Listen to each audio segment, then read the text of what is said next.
one of the most useful things you can do for yourself is to at least dabble a bit in using an AI model such as ChatGPT or looking into image generative AIs such as DALL-E or Midjourney. So just seeing how they work, how to create these prompts and ask the correct questions, just to get into the right mindset on how to use them, because most likely they'll be a part of our everyday life very soon, if not already. Welcome to Color and Coffee, a podcast that focuses on the craft of color grading and the artist behind it. I'm your host, Jason Bowdacious, and each week we'll sit down with some of the most talented and creative colorists in the industry and have a casual chat from one colorist to another. We'll share their stories, their insights, their grading tips, and of course, their beverage of choice. Whether you're a seasoned colorist or just starting out in the industry, join us for some great color discussion. Strap in, grab your mug. You're listening to Color and Coffee. I am so excited to have our guest today, Kaur Hendrikson. He's a colorist, he's a color scientist, he's a developer. Welcome to the show, Kaur. Thanks for having me. Most of that has happened during the last year, which is just crazy. And now I'm apparently known as the DCTL guy. So there you go. Well, absolutely, man. Obviously, I've brought you onto the Pixel Tools team, so you're doing a lot of amazing stuff. But I have to start with the most important question before we dive into the fun stuff.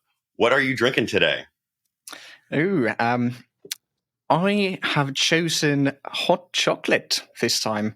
I'll be honest, I'm not a big coffee drinker, at least not at the moment. I've had periods in my life where I've needed it, but at the moment I go usually either for hot chocolate, for natural mineral water, or for tea. What type of hot chocolate? We actually, with a bunch of friends, we bought like every single different hot chocolate mix they had in the store and just tried all of them. And now I have like a small selection that I always pick one out of. So that's quite a few. We're going to have to talk, and I'm going to have to expand my hot chocolate mix variety because, well, I'm, as usual, sipping on my Starbucks blonde vanilla roast. My wife has got me about an inch away to switching over to darker beans. But for today, we got the blonde espresso. I'll have to be honest. This one, if I'm not mistaken, is actually also under the Starbucks name. So, yeah, it's a Starbucks hot chocolate mix. Cheers to that. Sending our money to the same place, right?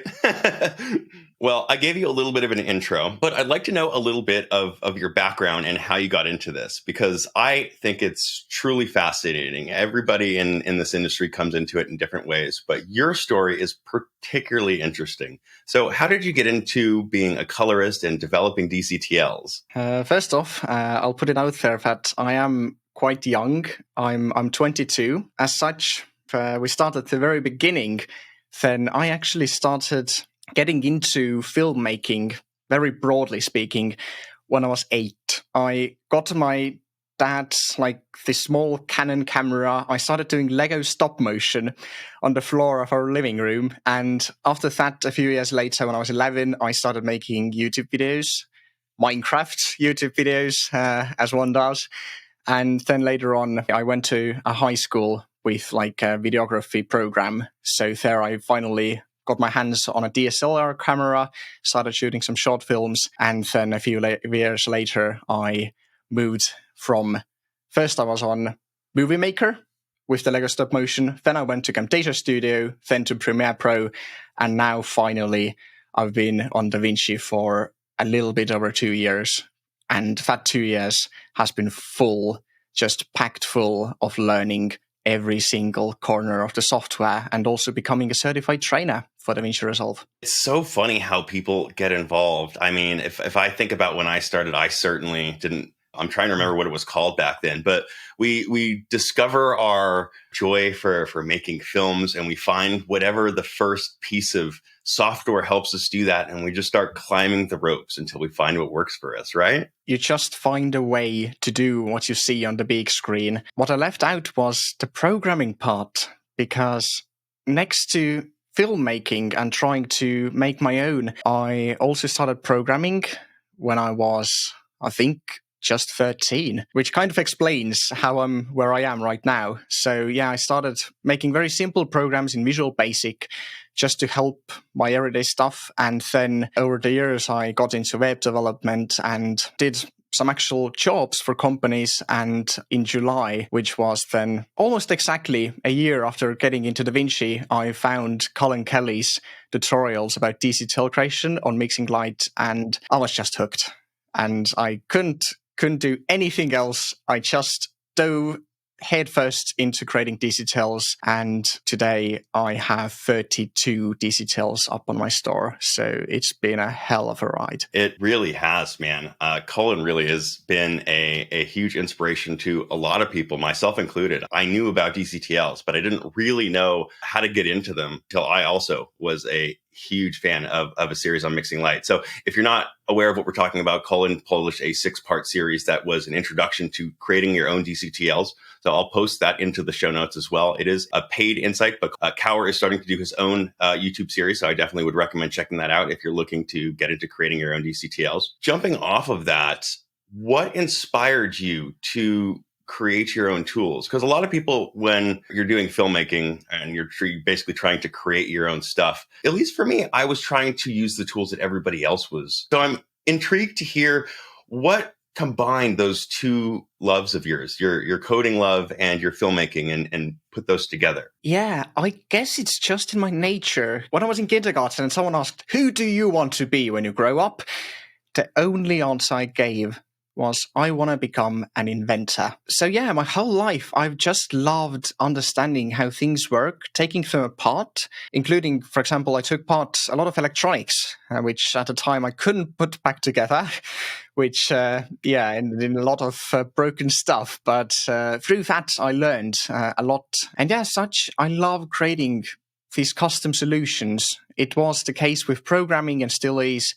And making DCTLs is kind of a natural extension of that, where if I see a problem, or even not a big problem, but just I'd like to do something a bit differently, I find a way and I make my own solution. That's so cool. And actually, one of the reasons that I came to you for when I wanted to bring Pixel Tools into developing our own DCTL tool, people that are creatives know that when they sense someone of a similar aura. And I felt that, you know what? I can trust this guy to help me with my tools. I like what he's doing. That was my whole thing when I wanted to do Pixel Tools collaborative tools, is a lot of people will bring on somebody and white label their tools. But I thought what you were doing was so cool. I also wanted to bring more attention to what you were doing because, one, I think custom color tools is the coolest thing ever. It's a super nerdy thing and most people are probably not going to be into it. But for me, solving problems like that is why I got into this business. You nailed it right on the head there. It's being able to have somebody come to you with a really custom problem, especially in post-production, and being able to solve it is such a satisfying solution. Yeah, it is. Because when developing DCTLs, you have to kind of bring together the very, very technical side of the mathematics of how to manipulate images, single pixel at a time, and also the creative side. You have to think about the client, a colorist at the end of the day, who has no clue about how the tool works, but then wants to have a slider that, I don't know, says density. And when you add some of it, it makes the image more beautiful. So you kind of have to, design the tools where anyone without any technical knowledge can use it and get the results thereafter. How do you design a slider? Like, how do you name a slider and how do you design it and how do you justify its existence?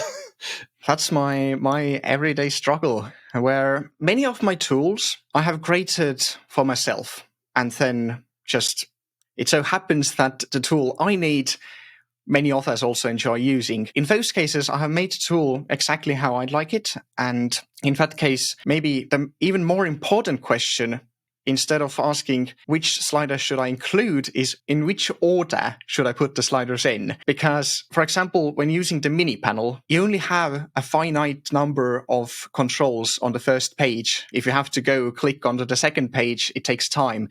So in that case, that's one of the main things to think about. And then it's the question of how can I pack as much of what I want to achieve into as little sliders or as little actions you have to perform as possible, while still keeping some level of customizability. That's a lot to keep in there, especially I understand it working as your tools. It sounds like you're designing them based off of workflow. And that is something that is very smart and efficient, especially when you're working on a mini panel like myself. I don't want to have to switch over to another page. And I imagine that a good percentage of people using your plugins will never see that second control page, because whether they don't know its existence or they just don't go over there because it's slow. So it's really smart that you're thinking about it, not necessarily why it's existing, but the order about that. So I'm going to have to ponder on that a little bit. Yeah, and I'm also now thinking about creating a separate version of my DCTLs for panel users, and also not just thinking about the mini panel users, but many professionals at the end of the day, instead of using a mini panel, have opted to use the advanced panel. And while the mini panel has 7 sliders and also 7 toggle controls or checkboxes, the advanced one has 23 slider controls. So instead of thinking just about the first 7, I have to consider all of them. And the order in which panel users would like them isn't necessarily the best to use with a mouse and keyboard. So as such, I'm considering creating separate versions for panel users in addition to my icons and no icons version, which is also a choice that my clients can make. Absolutely. Wow. Because that totally makes a big difference, especially when you have muscle memory going for the different panels, especially for the advanced panel. When you're going to start to use that tool, you really want to develop muscle memories when you're going to use those tools. So that's really, really smart. I'm assuming you don't have an advanced panel. So those of you that are using Kaurs tools with advanced panels, reach out to him, because I'm sure he's going to need some feedback on those. Yeah, and a big thank you and shout out to Darren Mostyn, who has also offered to help me with his advanced panel. But of course, feedback from as many users as possible is the best I can ask for. How do your DCTLs and plugins work in your own sort of color work? Do you, like me, like I call it a career tripod, where I have my color correction business, I have pixel tools and my tool development services where I can do show LUTs and stuff for other clients. And then I have my training. What about you? How do you consider your career? So today, I'll have to be honest, the tools are my biggest source of income. While I'd love to also color grade, unfortunately, I haven't made the break as a colorist yet.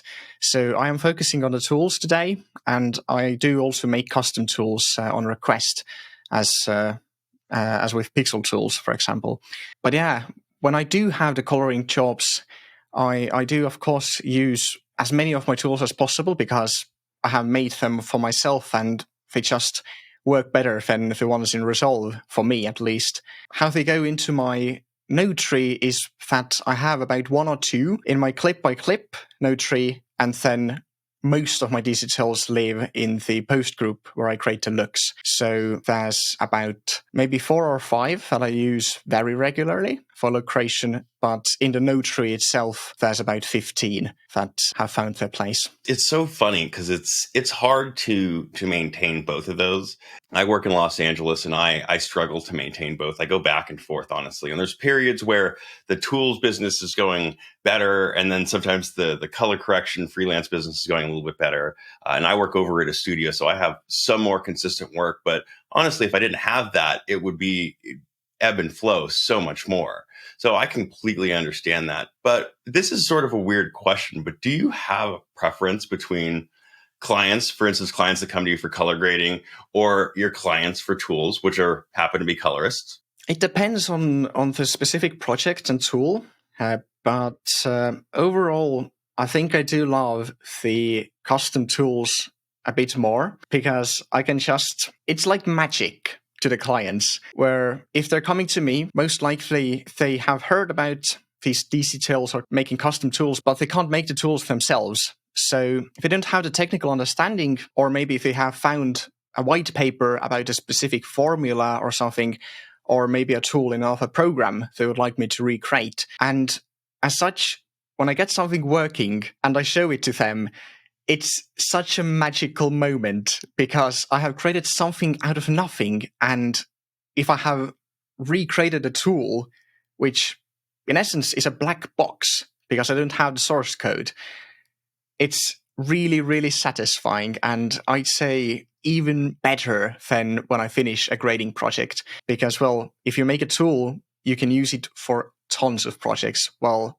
the single project you finish and it's done. It's a totally different skill set, programming versus doing color grading. It's definitely different. It scratches, I'll call it my nerd itch, that you are able to do this black magic. And even if you do have some of the source code, understanding like it's complex, man. Even if you have programming experience, being able to just understand the environment. A common question is, okay, I have the code from ChatGPT. Now what? Knowing what to do with it, having all that background, being able to take that information and knowing where to plug it in and plug the wires in essentially and execute and get the computer to put out what you want, even if it is just hello world, is essentially magic, like you were saying. It is super, super cool. I can understand how it is a little bit more appealing, especially when you don't have infinite revisions about the color of cyan. Yeah. Yep. What do you think you're going to be doing next? I know we're going to be working on some new tools. Every time I go over to your website, I'm like, man, there's his DCTL pack has gone up. He must have added a new tool to it. Yeah, that's an interesting detail you bring up, because when I was first setting up my store, I really thought about how do I want to price things. As with creating the tools themselves, I came back to what would I like to see? What would I like to buy? And that is a one-time payment with free updates. And then I thought about, okay, I'd also like to have a full pack available that would be at some discount. Instead of, buying every tool separately, you can buy the whole pack, you get a discount. But what else could I provide with the pack? And then it hit me, if I provide free updates for every DCTL, what if I have it where if you buy the whole pack, you get every future DCTL also for free? As such, every time I release a new DCTL, the pack price goes up. But if you bought the pack on day one, you're getting all of these DCTLs for a teeny tiny fraction of the price. So it's a big investment. Well, big for some, quite cheap for others. I've had to go from one side of the fence to the other because I went from thinking tools like yours are very expensive to being on the other side because you don't offer subscription. And I think that is a really, really great model because now every single software application is not only offering subscriptions, but requiring it. So literally, I was just looking at as we're on a podcast right now, I need a bunch of software solutions to help me with the podcast. And guess what? Not a single one of them lets me buy the license outright. Every one of them is a monthly subscription cost. So to see tools like yours letting you purchase an outright license is a really, really nice option for people. And to give free updates for life, I really like seeing creators like you give people a choice like that. And that was something that I wanted to continue when I was looking at my DCTLs. Yeah, you could say that we're continuing what Blackmagic does with DaVinci Resolve, where you buy it once and you get updates for life. And another piece of the store and the pricing is my choice of having a demo pack, which again is something I hadn't seen much elsewhere. And I wanted to give people the ability to try out the tools on their own footage, in their own workflows, and make sure, just stress test my tools before they buy them. So you could be sure of what you're getting. If anyone buys the tool and finds out that, yeah, it doesn't work as well as I'd love, I'm happy to refund. I just try to be as supportive for my clients as possible. Is there anything that we are limited in terms of what we can or cannot do with them that you would like to see features or additional abilities added to the language that we get access to, for instance? I actually made a feature request with like 6 or 7 different things on the Blackmagic forums. Yeah, what would I like to see in terms of the functionality given to DCTL developers? The icons are, well, what they are in actuality, emojis of all things. Yeah. They're Unicode, right? They're Unicode. That's one thing. And you can't really get around that with a simple solution. You'd either have to start replacing Unicode characters or either creating completely new ones instead of another random character that no one would use, or start changing the existing icons. And, well, the emojis, while they are really nice, they are kind of a band-aid on a bigger problem. And that bigger problem is the amount of customizability in terms of UI in DCTLs. The only real customizability you can do is the order of one type of control. So for example, if you have a bunch of sliders, you can change in which order they are in. But as soon as you add a drop-down, that drop-down will always be underneath the sliders. So what I'd love to see is something that I guess already exists in DaVinci Resolve, is how OFX and Fusion tools, where you can have groups of controls. Also, if you have a color picker, then instead of having 3 separate sliders, you get a whole interface for it. So there are a lot of these custom control types and also groupings, which we kind of already have in the software, except we don't have access to them when developing DCTLs. Got it. Okay, so it's like we're limited. They're there. We just need to connect the API almost. Yeah, you could say that. But then again, we don't know how it works behind the scenes. Maybe it requires a very large change in how DaVinci handles these things, and it isn't just a simple copy-paste. It's maybe the largest thing I'd love to see. And of course, there's the big topic of debugging, where when programming, the usual thing is to have these print statements everywhere, which just take a value that you have in your program and just spit it out into the console. So you can see, okay, I'm getting in these pixel values, I'm doing something. Okay, but what's happening in here? The only real way you can see it is by outputting it as part of the pixel and then maybe going into Fusion and, hovering over the pixel and seeing the value. But it's such a weird solution. It isn't really a solution.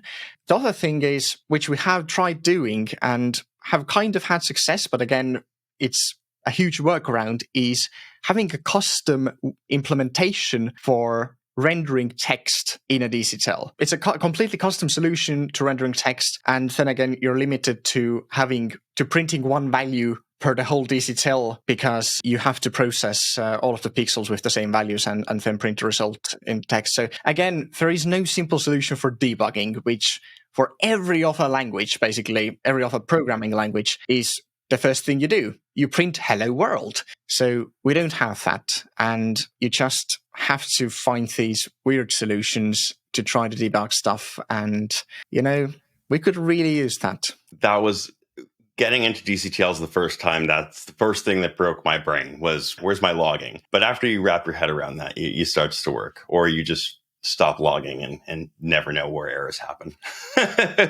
Yeah, and also an interesting thing I did lately, which I haven't released yet, but I think I will, is a Python script, which if you have an error in your DCTL, which isn't a logical error, but a syntax error, meaning that the program can't run, then it spits out an error in the DaVinci log file. And every error message has a line number in front of it.